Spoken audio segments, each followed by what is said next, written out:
उल्लू और हंस कभी कभी सच सामने होते हुए भी हार जाता है, और झूठ सिर्फ इसलिए जीत जाता है क्योंकि लोग उसे जिताना चाहते हैं। एक समय की बात है, हरिद्वार की पवित्र धरती से भटकते हुए एक हंस और उसकी हंसिनी पहुंच गए एक उजड़े वीरान रेगिस्तान में। न पानी, न हरियाली और न ही सुकून। हंसिनी घबराई हुई थी। हम कहां आ गए हैं? यहां तो जीना भी मुश्किल है। हंस ने शांत स्वर में कहा, बस एक रात की बात है, सुबह होते ही लौट चलेंगे। लेकिन उन्हें क्या पता था कि असली परेशानी अभी बाकी है।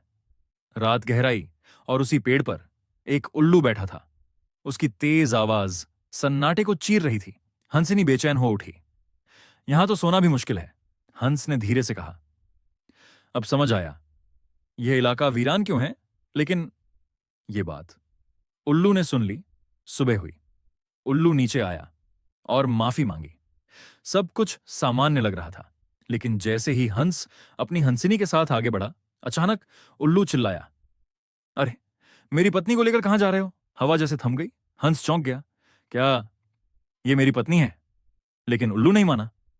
विवाद बढ़ा और बात पहुंच गई पंचायत तक। गांव वाले इकट्ठा हुए। पंच बैठे।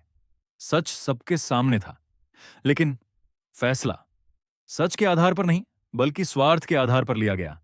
पंचों ने कहा, हंस तो चला जाएगा, हमें तो यहीं रहना है उल्लू के साथ। और फैसला सुना दिया गया। हंसिनी उल्लू की पत्नी है। यह सुनते ही हंस टूट गया। रोता हुआ, बिखरता हुआ वो आगे बढ़ने लगा। तभी उल्लू ने उसे रोका। मित्र, रुक जाओ। और फिर जो उसने कहा वो हर किसी के लिए एक सबक था। तुम्हारी पत्नी तुम्हारी ही थी, है और रहेगी। लेकिन यह इलाका उजड़ा इसलिए नहीं है कि यहां उल्लू रहते हैं। यह उजड़ा है क्योंकि यहां ऐसे लोग रहते हैं जो सच जानते हुए भी गलत का साथ देते हैं। और शायद आज भी हमारी सबसे बड़ी समस्या यही है कि हम सच देखकर भी चुप रहते हैं और गलत को फैसला दे देते हैं। सोचिए और फैसला कीजिए, आप किस पक्ष में खड़े हैं।